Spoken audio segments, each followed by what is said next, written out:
salon porte ouverte de l'Ayurveda.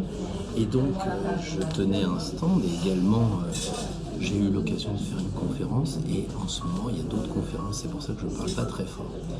Je vais en profiter du lieu serein et calme pour faire le tirage de la semaine. Et donc, je vais vous proposer 12 cartes pour 12 signes. Alors, c'est parti.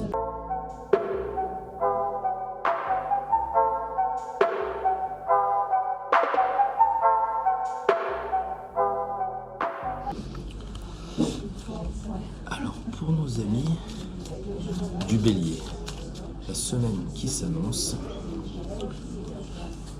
Alors, Vanessa qui tient la caméra, tu me dis stop. Dis-moi stop. Stop. Le monde. Magnifique pour les Béliers, très belle carte. Alors, on va voir ça en détail, comme ça me permettra de parler un petit peu plus fort. Quelques mots simplement pour l'arrière-plan que vous verrez lorsque je ferai les commentaires. Ici, le salon de Poulx, magnifique. Et puis, mon voyage de la semaine dernière avec Cluny. Et puis aussi des images de drones sur la basilique de Vézelay. Alors ce tirage effectivement met en relation la dernière carte du tarot et le premier signe du zodiaque tel qu'on l'appréhende habituellement. Qu'est-ce que cela signifie ? Cela signifie que effectivement grâce à l'arcane 20, vous allez avoir beaucoup de bonne compagnie, vous allez bien communiquer, amis Bélier, avec de très belles rencontres, mais il faut quand même garder la tête froide, il faut faire attention au surmenage parce que vous risquez de vous engouffrer dans une semaine un petit peu joyeuse et un peu rapide. Donc gardez votre sang-froid et sachez que les relations sociales cette semaine seront importantes pour vous. Vous allez avoir beaucoup d'échanges, beaucoup de rencontres. Donc une belle semaine pour les Béliers. Ce tirage du 2 au 8 décembre prochain pour les taureaux. Écoute, moi je propose que tu me fasses... Tu te connectes bien, les taureaux, tu les vois, tu les connais. Qu'est-ce qu'on leur propose pour cette semaine ? L'empereur. Pour les taureaux, l'empereur. Le taureau est très stable. On voit déjà que c'est le numéro 4 ici, ou les pieds, le 4. Donc, pour les taureaux, sûrement de la stabilité. Voyons ça un peu plus en détail. L'alliance du taureau avec l'empereur donne effectivement un gage d'équilibre, de stabilité, de solidité. C'est la récompense de tous les efforts que vous aurez faits cette semaine. Il faudra encore un peu mettre de l'ordre dans vos affaires, mais si vous suivez ce conseil, il est clair que toutes vos affaires financières seront là aussi favorisées. On peut imaginer des rentrées d'argent, on peut imaginer que vous pouvez faire des investissements. Si votre gestion est claire, vous pouvez sans aucun doute, amis taureaux, vous lancer dans la semaine prochaine sur tout ce qui va toucher le côté pécuniaire. Alors, bon investissement. Pour les Gémeaux, la semaine qui va partir de dimanche jusqu'à dimanche prochain,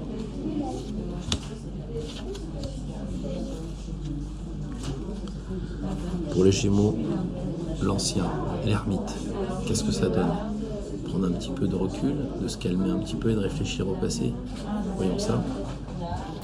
Alors c'est vrai que pour les Gémeaux qui sont habitués à bouger pas mal, cette semaine prévoyez quand même un ralentissement général, prévoyez même des retards. C'est pas le moment de faire des réalisations, c'est le moment de faire des préparations. Ça va être le moment de penser à la maturation avec un peu de solitude dans vos démarches. En gros, autrement dit, ne prévoyez pas de voyage, même si les Gémeaux vous aimez bouger, pas forcément très loin, mais vous aimez bien les voyages. La semaine prochaine, c'est pas du tout le cas. Tout ça, ça ralentit. Alors, pas de précipitation. Prenez le temps et regardez un petit peu les choses maturer. Après les Gémeaux, le magnifique du signe du Cancer. Alors, bien sûr, je pense à toi, Vanessa, mais je vais penser à tous les gens qui me regardent et me connecter justement à un bon conseil pour tous les natifs du Cancer. Et pour les cancers, décidément, il faut que je tienne mon jeu à l'envers. Pour la caméra, donc, la tempérance. C'est une belle carte. C'est le plus gros ange du jeu. Donc je pense que pour les cancers, la semaine qui arrive va être très équilibrée ou très équilibrante. Alors effectivement, on va vous demander d'équilibrer, on va vous demander d'harmoniser, mais ça va être surtout l'argent, parce qu'effectivement, ces deux jarres sous-entendent qu'il ne faut pas négliger le plan matériel et il faut bien gérer son argent. Pourquoi ? Parce qu'il y a peut-être quand même du déménagement dans l'air, dans la mesure où le cancer est régi par la lune et forcément l'aspect lunatique, l'aspect déménagement se profile.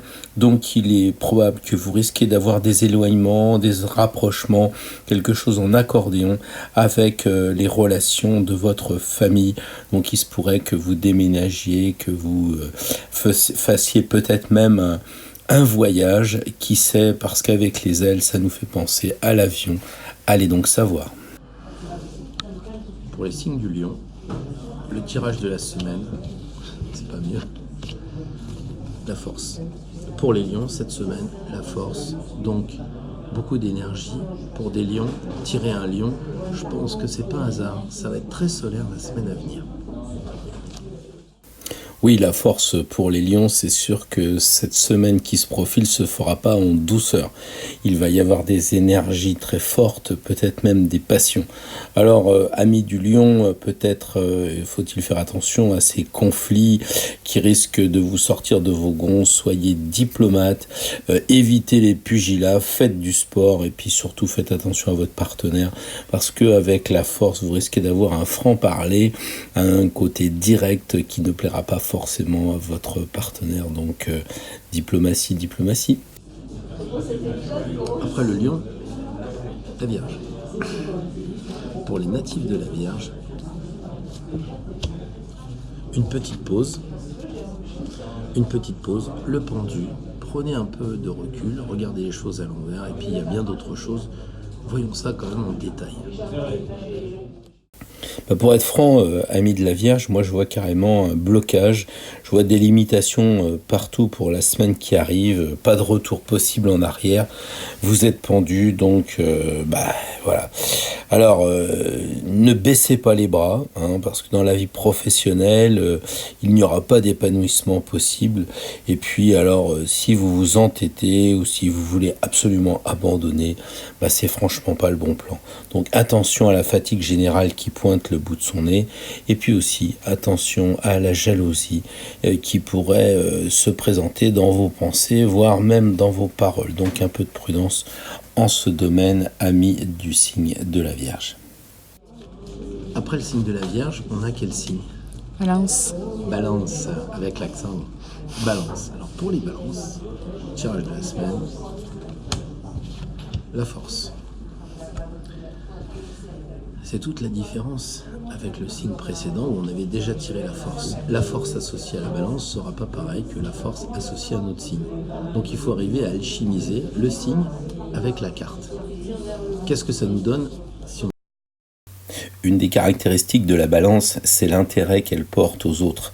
Et avec la force, il se pourrait bien que cette semaine, nous ayons un peu d'agressivité envers nos amis natifs de la balance. Attention à l'entourage qui risque d'être un petit peu agressif, nos associés, nos collaborateurs, nos patrons. Donc la diplomatie chère à la balance va être mise à l'épreuve et il va falloir sans doute toute cette vigilance pour pas se faire prendre par des débats sans fin. Peut-être aussi qu'il y a des litiges juridiques qui vont prendre forme parce que la balance, c'est le droit et avec la force, il est possible qu'on ait des procès en cours ou en vue. Enfin, pourquoi pas faire attention à tout ce qui va toucher le règne animal qui pourrait nous mordre et aussi de la vigilance sur les reins, notre point faible de l'anatomie quand on est du signe de la balance. Après la balance, le signe du scorpion. Le signe de l'automne par excellence. Et le signe de l'automne, il va être un petit peu obligé de couper. Moi, je pense pas que ce soit une difficulté pour les signes du scorpion. Ils sont habitués à faire un peu le ménage, c'est l'hiver. Et l'hiver, il faut tuer un peu tous ces moucherons qui sont trop forts et peut-être qu'il doit y avoir un lien entre la vie des scorpions, les natifs du scorpion et cette carte. Effectivement, pour les scorpions, la transformation va être encore à l'ordre du jour. Si vous préférez, une grosse remise en question pour la semaine prochaine vous attend. Alors, si vous êtes capable de débloquer la situation, il est possible que les nouvelles soient bonnes, mais ça risque quand même d'être assez douloureux. Donc attention à bien débloquer, à dégager toutes les entraves qui sont autour de vous et qui vous empêchent d'avoir votre autonomie. Peut-être aussi une métamorphose au plan sensuel, sexuel, et aussi vigilance quand même au niveau de la santé. Soyez responsable, prudent, amis Scorpion, c'est peut-être une semaine assez difficile en ce qui concerne votre santé. Concernant les natifs du Sagittaire, les Sagittaires, très liés à la religion, le pape. Je crois que c'est pas un scoop, ça leur est déjà arrivé d'avoir le pape quand on est Sagittaire et qu'on a la religion. Mais il y a aussi plein d'autres symboles dans cette carte qui est quand même magnifique et on va voir ça en détail. Alors effectivement, bien lié à la religion, le signe du Sagittaire avec le pape va peut-être imaginer un certain détachement du dogme pour aller vers une voie plus spirituelle la semaine prochaine, surtout qu'on va évidemment avec Noël parler de fêtes religieuses. Donc ça c'est fortement probable, mais en tout état de cause, ce qui est quasiment certain, c'est que vous risquez d'avoir au niveau de votre travail, de vos amis, des idées à débattre, faire un peu plus de philosophie peut-être sur la vie sociale, puisque bon anniversaire aux Sagittaires, nous sommes dans leur mois, et aussi attention au 5 décembre, puisqu'il va y avoir un petit peu de bagarre, donc il faut rester sage, et n'essayez pas de dominer comme quelquefois vous avez envie de le faire, restez humble et continuez sur la voie de la sagesse. Après, c'est quoi ? Capricorne. Alors, le Capricorne, pour la semaine, le conseil, le soleil. Je crois qu'on a tiré aussi pour les Capricornes le soleil. J'avais dû dire que les Capricornes aimaient bien le froid, puisque c'est quand même un signe d'hiver, et qu'ils avaient tiré le soleil. J'avais peut-être fait un jeu de mots en disant il faut aller au sport d'hiver. Voyons ça en détail quand même sur le conseil qui est donné au Capricorne par rapport au soleil, par rapport à la lumière. Effectivement, pour les natifs du Capricorne, cette semaine va certainement être assez claire, assez lumineuse. Vous avez du baume au cœur grâce à l'arcane du soleil. Vous reprenez confiance en vous et c'est sans doute une semaine d'éclaircissement, une période idéale pour que les choses s'éclaircissent grâce au soleil. Une situation générale, en tout cas, pleine d'espoir. C'est peut-être le moment d'aider les gens. Évidemment, vous voyez le jeune homme qui aide l'autre jeune homme, donc vous pouvez accompagner des personnes, rester humble, parce que le problème du soleil, c'est que quelquefois, on a un peu envie de s'expansionner, je ne sais pas si on dit ça, mais restez humble, restez simple, et toujours ayez la vigilance sur votre ego. Enfin, ami Capricorne, c'est peut-être le moment d'avoir de bonnes relations avec vos descendants, avec les enfants. En tout cas, une belle semaine pour les Capricornes. Alors, qu'est-ce qui nous reste maintenant comme signe après le Capricorne ? Le Verseau. Le Verseau. Alors, pour les amis du Verseau, les natifs de l'hiver, c'est déjà arrivé une fois que je tire 2 cartes. Alors, comment faire pour les natifs du Verseau ? 2 cartes.